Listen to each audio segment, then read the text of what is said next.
Little S10 progress. I realized I hadn't done an update video on it. So my radiator's in there. I've got the tailgate cut out with the perforated stainless steel there in the back. It's painted black. It's got a good clean look to it. Lets the air flow through there. The cage is in.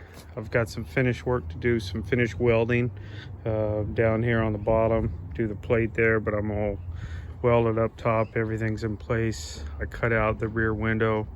I can't remember off the top of my head. It's polycarbonate. So it's polycarbonate from S10 race cars.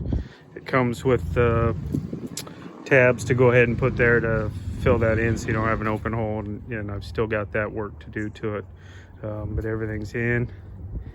I'm working on some coolant lines for the radiator. I'll go over that in just a second. There's your bar for the seat belts, the hoop, floor plates, everything's in. I'll go over that in a minute too, what I did on the cage there. So I took a hole saw, I cut and I went through the floor, and then I'll show you what I'm going to do there, as well as I cut out the bed. Okay, and I welded all the way to the frame. So what I'm doing here real quick, what I'll go over is these 1-inch tubes.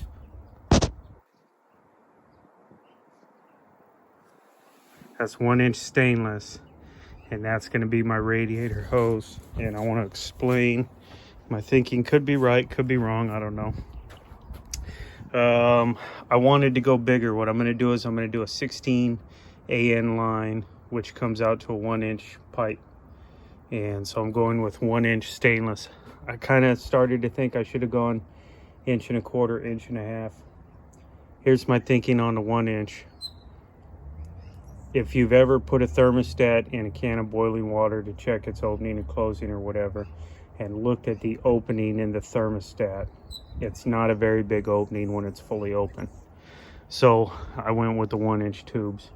If you remove your thermostat and run no thermostat, your engine overheats because you flow coolant through the engine too fast. It doesn't have the retention time to absorb the heat out of the engine, and your engine ends up overheating.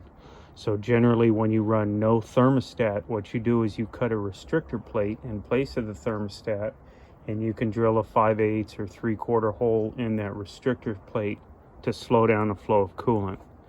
What I'm going to try is running no thermostat, no restrictor plate, and I'm going to simply use these 1-inch tubes, these 1-inch stainless pipes, as my restrictor plate to slow down the flow of coolant.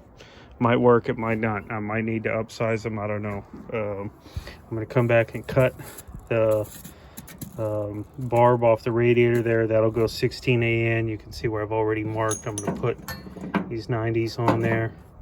Those will get a 16 AN. I'm going to run one here, and then this one's going to sort of kick up. I'll put a couple of brackets off the fan bolts, and I'll run up to my hose there. So that's the setup for right now. I don't know how it's going to work or not work. So where I was saying, I took the cage and I drilled a hole in the floor.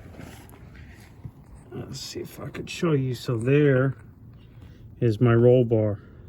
I hole sawed the floor, then I put a plate up there, and then I welded the plate the same as you normally would. But my thinking is I'm going to now weld a pipe off of here over to the frame. I'll put a 6-inch square plate here on the frame, and I'll connect the roll cage directly to the frame and not just on the body. You can see where I welded that plate up there. Okay, that's where I burned through the floor from welding up top. So this is right now, you know, I don't want to say to spec or whatever, but I mean, this is where a lot of people would stop, just welding the plate on the floor and welding the bar. I want to go a step farther, and I want to actually tie it into my frame rail. The same reason I cut out the bed and I ran the bars straight to the frame rail in the bed. I cut a hole out next to the wheel well, and I came down and I touched the frame rail. That's where my strength is. That's where my rigidity is going to be, is actually connecting to the frame and not just to the floor pan that's on these rubber biscuits, and it's not going to do me any good. Anyhow, that's the progress. I'll try to keep you guys updated more on it.